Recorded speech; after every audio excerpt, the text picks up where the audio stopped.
నమస్తే నేలతల్లి కార్యక్రమానికి స్వాగతం. పండ్ల తోటల్లో దిగుబడులు తగ్గిపోతూ ఉన్నాయి. మామిడిలో పూత రావటం కూడా ఆలస్యమవుతుంది. వచ్చిన పూత కూడా నిలబడటం లేదు. అలాగే వివిధ రకాల పంటలపై కూడా చీడపీడల ప్రభావం ఎక్కువ అవుతుంది. పంటల్లో దిగుబడి కూడా తగ్గిపోతుంది. సో అసలు పంటల దిగుబడి తగ్గిపోవటానికి ప్రధాన కారణం ఏంటి? తేనెటీగలు అనేవి మన పంటలకు ఏ విధంగా ఉపయోగపడుతూ ఉంటాయి? ప్రకృతి వ్యవసాయం అంటే ప్రకృతితో మమేకమై చేయాల్సిన వ్యవసాయము క్రిమిసంహారక మందుల వల్ల ఎలా పాడైపోతుంది? దిగుబడిపై ప్రభావం ఎలా చూపుతుంది? దీనికి సంబంధించి మరిన్ని వివరాలు అందించేందుకు శివప్రసాద్ రాజు గారు మనకు స్టూడియోలో సిద్ధంగా ఉన్నారు. వారిని అడిగి మరిన్ని వివరాలు తెలుసుకునే ప్రయత్నం చేద్దాం. నమస్తే శివప్రసాద్ రాజు గారు. నమస్తే సార్. చూస్తూ ఉన్నాం, వ్యవసాయము అంటే ప్రకృతి మమేకమై చేయాల్సి ఉంటుంది. పెరుగుతున్న కాలుష్యం కావచ్చు, రకరకాల పరిస్థితుల వల్ల ఈరోజు వ్యవసాయంలో దిగుబడులు తగ్గిపోతున్నాయి. ఇప్పుడు మామిడి సీజన్ వచ్చింది. మామిడి సీజన్ వచ్చినా కానీ పూత రావటం లేదు, వచ్చిన పూత కూడా నిలబడటం లేదు. అసలు మామిడిలో ఉన్న ప్రధాన సమస్యలు ఏంటంటారు? పూత రావటానికి, ఆ వచ్చిన పూత నిలబడటానికి. రైతు సోదరులందరికీ నమస్తే. సో ఈరోజు ఇది కేవలం ఒక మామిడి రైతులకు సంబంధించినటువంటి ఒక సమస్య కాదు, అన్ని రకాలైనటువంటి యొక్క పళ్ళ తోటలకి సంబంధించింది, కూరగాయలకి, ముఖ్యంగా వ్యవసాయ రంగానికి సంబంధించినటువంటి ఒక అంశం. ఫస్ట్ విషయం, అందరూ అనుకుంటా ఉన్నాం మేము సరైనటువంటి ఎరువులు వాడుతున్నాం, పశువుల ఎరువులు వాడుతున్నాం, అన్నీ వాడుతున్నాం, మొక్కకు కావాల్సిన బలాన్ని ఇస్తున్నాం, న్యూట్రిషన్స్ ఇస్తున్నాం, మందులు కొడుతున్నాం, అన్నీ కొడుతున్నాం, పూత వస్తుంది, కానీ దిగుబడులు రావట్లేదు.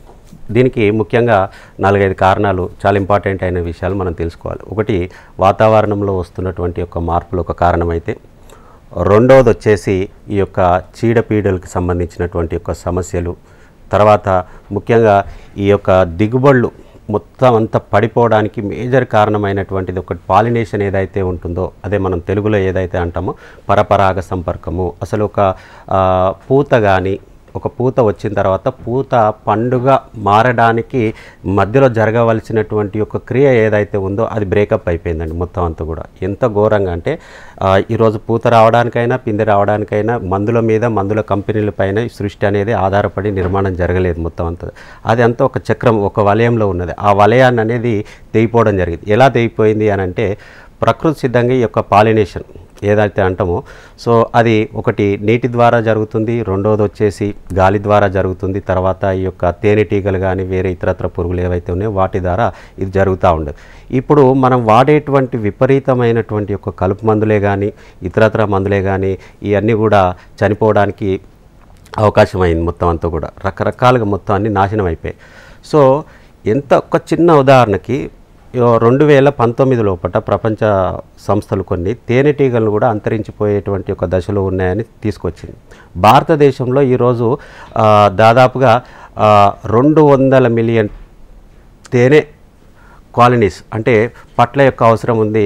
మన దురదృష్టం ఏంటిది అంటే 3.4 NBK national be keeping board వాళ్ళు చెప్పినటువంటి యొక్క నిజాలు. అంటే మన పరిస్థితి ఏమైంది? ఐన్స్టీన్ ఒకటే మాట చెప్తూ ఉంటారు మొత్తం అంతా, నో బీస్ నో ఫుడ్, ఏది లేదు. అంటే తేనెటీగలు కానీ అంతరించిపోతే ఒక 4 సంవత్సరంలో ప్రపంచ జనాభా మొత్తం అంత ఏ జీవరాశి కూడా బతకదు.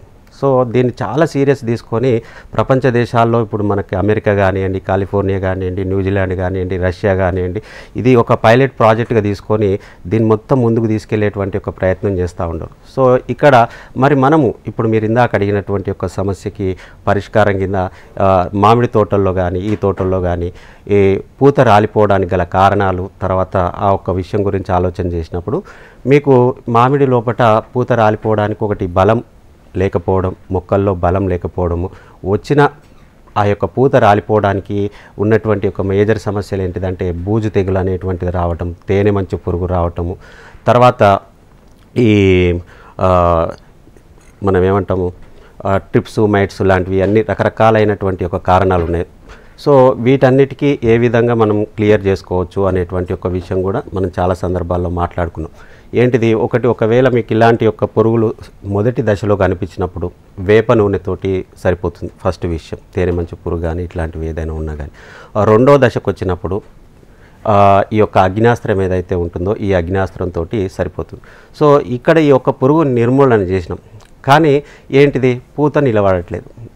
ప్రకృతి వ్యవసాయానికి కాసేపు పక్కన పెట్టిన కెమికల్లో కూడా వాడినా కానీ వస్తుంది, పూత రాలిపోతుంది సార్ మొత్తం అంతా కూడా.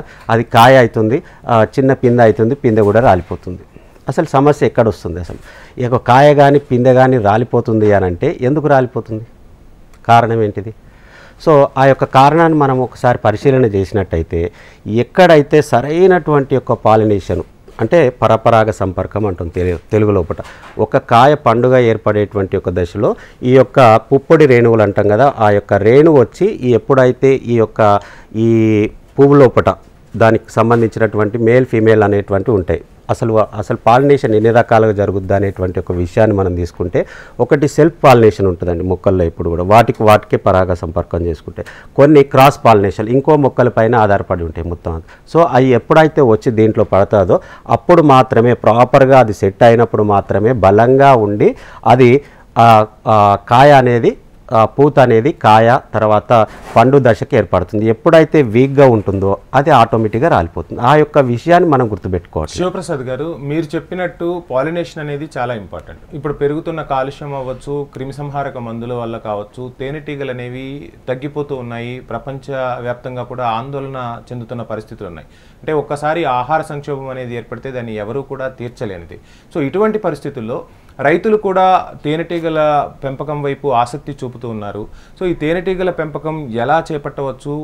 ప్రకృతిలో అంటే తేనెకు కాకుండా రైతులకు సంబంధించి మీరు చెప్పినట్టు పాలినేషన్కు సంబంధించి కూడా తేనెటీగలు అంటే సహజ సిద్ధంగా పెరగాలంటే రైతన్నలు తీసుకోవాల్సిన జాగ్రత్తలు ఏంటంటారు? ఫస్ట్ విషయం అండి, దీంట్లో మన చుట్టుపక్కల ఒక చిన్న విషయం గుర్తుపెట్టుకోండి. ఎప్పుడు కూడా మన చిన్నప్పుడు ఇంకొక 10 సంవత్సరాలు ఇంకా అంత పూర్వం వెళ్ళినప్పుడు ఎక్కడ ఒక కిలోమీటర్ వెళ్ళినా కానీ ఏ చెట్లకో పొలాలకో దీనికో దానికో తేనె పట్లు ఉండేటువంటివి. ఈ మధ్యలో రోడ్డు మీద తేనె అమ్మేటువంటి వాళ్ళు ఎవరైతే ఉన్నారో ఎక్కడ కూడా ఒక తేనె పట్టు కూడా ఉండట్లేదు. ఫస్ట్ పరిస్థితి, ఏదైనా మీ యొక్క పొలాల లోపల చుట్టుపక్కల లోపల ఉంటే అది రైతుకి ఎంత లాభము అని అంటే 2% నుంచి 250% వరకు దిగుబడి పెరిగేటువంటి ఒక అవకాశం ఉంది ఇది.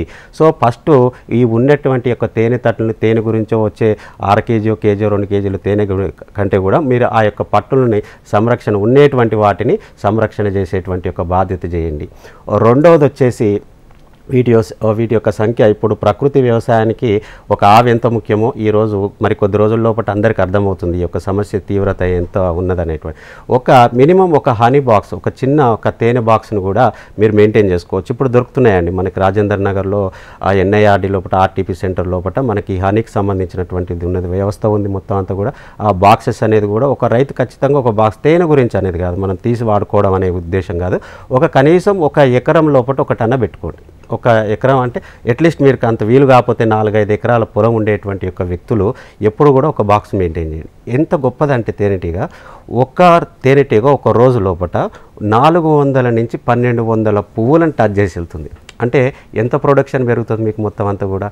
సో ఇంకోటి మీకు ఎప్పుడు ఈ యొక్క తేనెటీగల్ని ఒకవేళ మీకు ఆప్షన్ లేకపోయినప్పుడు మీ చుట్టుపక్కల ఆ పొలాలకు రాలేనప్పుడు మీరు వాటిని ఆకర్షించేటువంటి ఒక ప్రయత్నం చేయండి. ఎలా చేయొచ్చు అని అంటే, మీ యొక్క పంట పొలాల లోపల ముఖ్యంగా ఈ యొక్క సన్ఫ్లవర్ ఏదైతే ఉందో సన్ఫ్లవర్కు చాలా బాగా అట్రాక్ట్ అవుతాయి. తర్వాత మన ఆవాలు కూడా మనము పెద్దలు ఊరినే చెప్పలే ఏ ఒక్క విషయం కూడా. ఆవాలు పొలం చుట్టూ వేసుకోండి, పంట దిగుబడి పెరుగుతుంది, చీడపీడలు రావా అని చెప్తా ఉంటాం. ఆవాలకు ఉండేటువంటి యొక్క పువ్వుల యొక్క మకరందం ఏదైతే చాలా పవర్ఫుల్గా ఉంటుంది. ఎక్కువ తేనె తీగలు అనేది వాటికి ఆకర్షణ చేయబడుతుంది మొత్తం అంతా కూడా. 2 రకాల చీడపీడలు కంట్రోల్ అవుతుంది, పాలినేషన్ సమస్య కూడా కంట్రోల్ అయిపోతుంది. అందుకే మన పెద్దలు ఏం చేశారు, ఏ పంట వేసినా కానీ దాన్ని ముందే వేయండి. ఆ టైంకి పాలినేషన్ టైంకి కరెక్ట్గా ఇది కూడా పూత వస్తుంది, ఆటోమేటిక్గా అట్రాక్ట్ అయిపోతూ ఉంటాయి. తర్వాత మన ధనియాలు వేసుకోండి, కొత్తిమీర.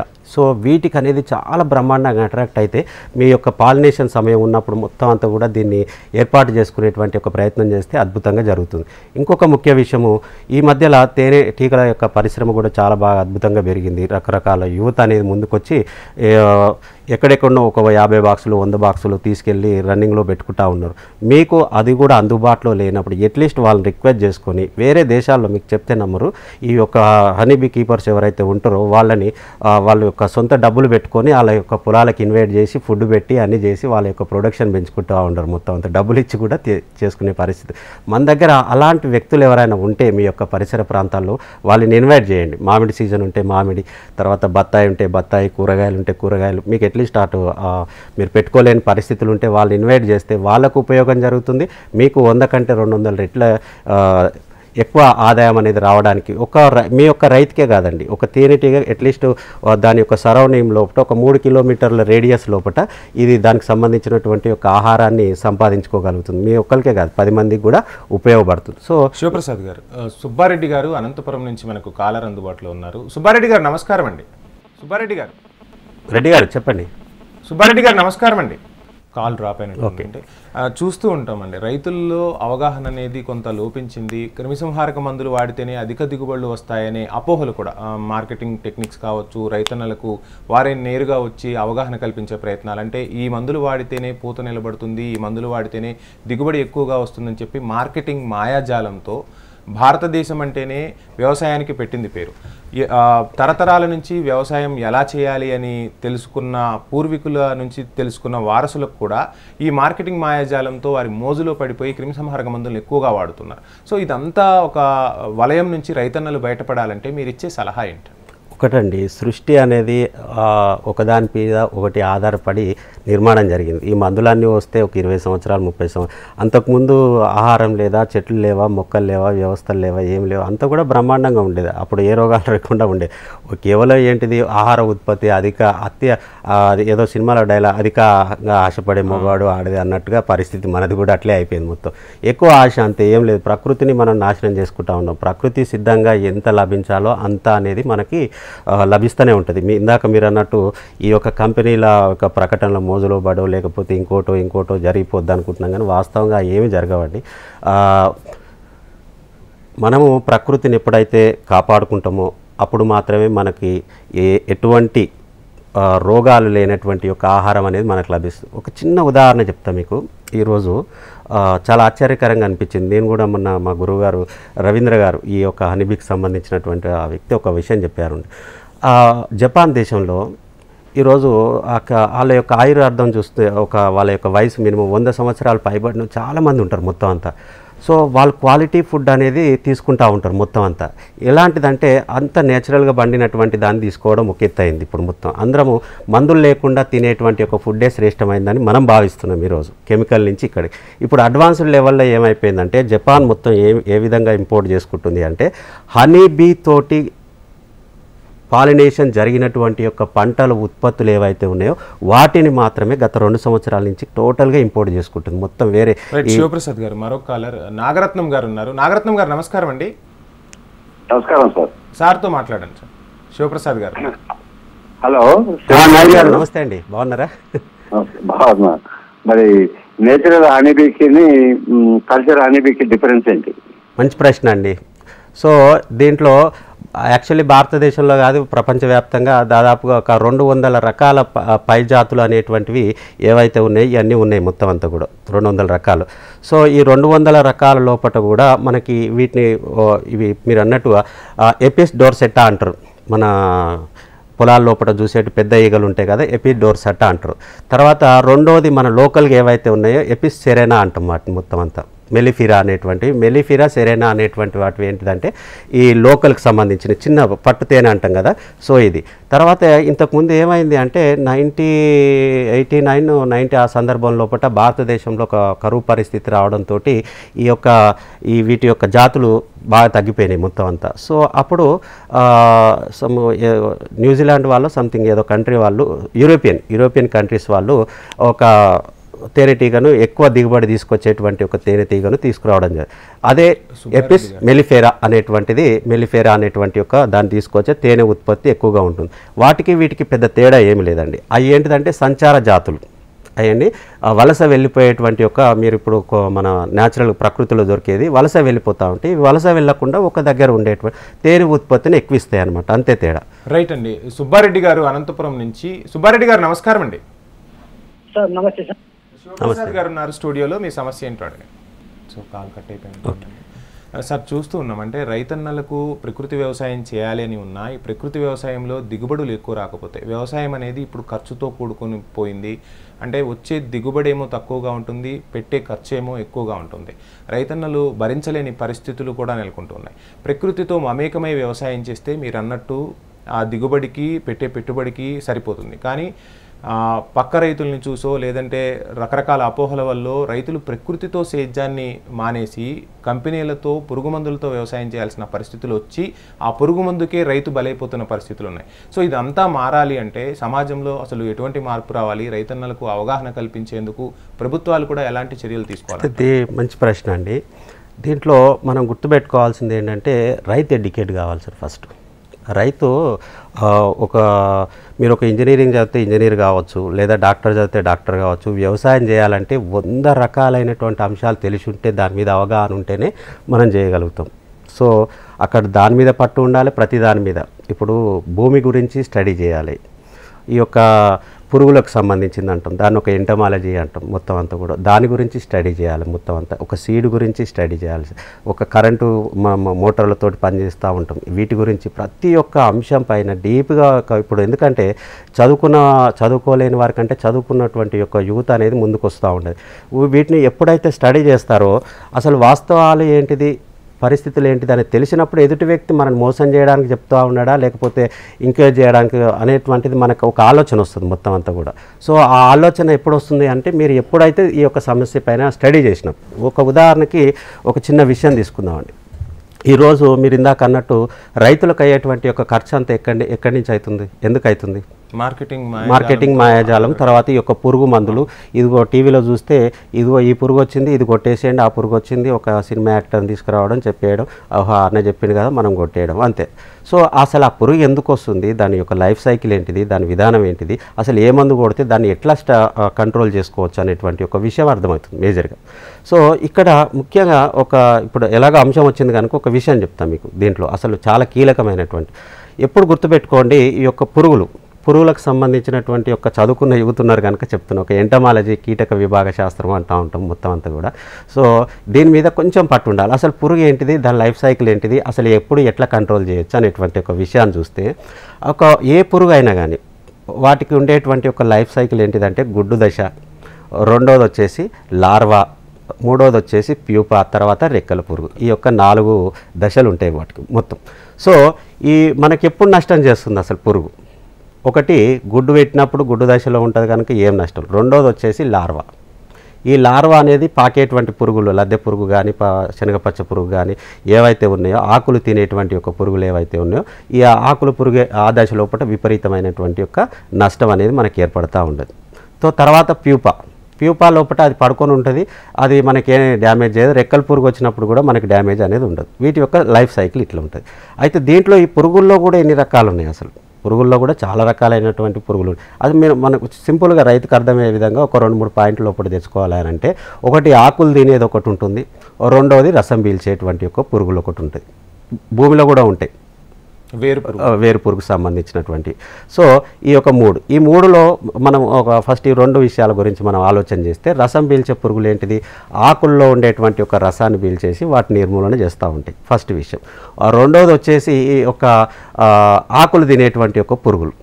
అది ఆకులు తింటుంది, కాయలు తింటుంది, కాయ లోపల పురుగులు పెడుతుంది. వీటిని ఎట్లా కంట్రోల్ చేసుకోవచ్చు, ఎట్లా గుర్తించాలి వీటిని? సో ఈ రసం పీల్చే పురుగులో తెల్లదోమ, పచ్చదోమ ఇవన్నీ అసలు మందులు వాడేదే వీటి గురించి, తెల్లదోమ, పచ్చదోమ అనేటువంటిది. అయితే ఫస్ట్ మేము చేసేటువంటి యొక్క వాటి లోపల ముందు జాగ్రత్త, మనం పుట్టిన పిల్లోడికి ఏ విధంగా అయితే టీకా వేసుకుంటాం, ముందు జాగ్రత్తగా అసలు రాకుండా ఉండాలంటే ఏం చేసుకుంటాం అనేది.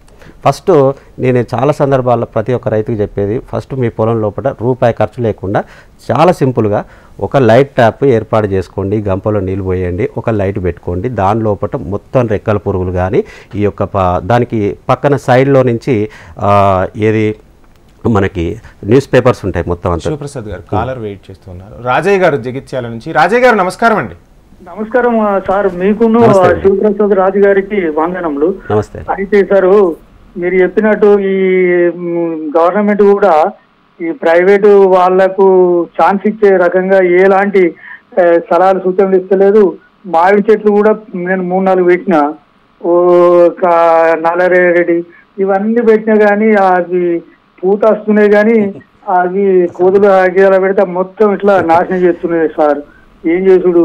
ప్రభుత్వం కూడా కొంత ఇప్పుడు గుట్టలన్నీ ధ్వంసం అయిపోయినాయి. తమరు సూచించిన సలహాలను ప్రకారంగా మెదులుతున్నాం ప్రకృతి వ్యవసాయం. ఆ HMT వారికి కూడా వందనం లేదు, ఎందుకంటే వారు కూడా మంచి సలహాలు ఇస్తారు, కానీ అది ప్రైవేట్ లో మోసపడ్డారు సార్ దానికి. ఇప్పుడు నా ఈ చెట్లన్నీ నాశనం నేలతల్లి కార్యక్రమం ద్వారా రైతన్నలకు అవగాహన కల్పించేందుకు సమాజంలో ఉన్న మేధావులను తీసుకువచ్చి రైతన్నలకు అవగాహన కల్పించేందుకే హెచ్ఎంటీవీ నేలతల్లి కార్యక్రమాన్ని చేపట్టింది. సో ఖచ్చితంగా ప్రకృతి వ్యవసాయం వైపు అడుగులు వేయాలి, ప్రకృతిని మనం కాపాడుకోవాలన్న సదుద్దేశంతోనే ఈ కార్యక్రమాన్ని చూస్తున్నాం సార్. రైతన్నల ఆవేదన ఎంత ఉంది అంటే ఇప్పుడున్న పరిస్థితుల్లో ప్రకృతి వ్యవసాయం చేయాలన్నా కానీ అంటే మన పొలం వరకే అంటే మన క్షేత్రం వరకే కాకుండా పక్క క్షేత్రం వారికి కూడా అవగాహన ఉన్నప్పుడే ఇదంతా సాధ్యమవుతుంది. సో పెద్ద ఎత్తున రైతులకు మేలు చేద్దామని చెప్పి ఇటు మీలాంటి సమాజంలో ఉన్న మేధావులు అవ్వచ్చు, వ్యవసాయ శాస్త్రవేత్తలు అవ్వచ్చు అవగాహన కల్పించే ప్రయత్నాలు చేస్తూ ఉన్నా కానీ ఈ ఒక్కసారిగా ఇంత పెద్ద ఎత్తున మార్పు రావాలంటే అసలు మనం ఇంకా ఎటువంటి చర్యలు తీసుకోవాలంటారు?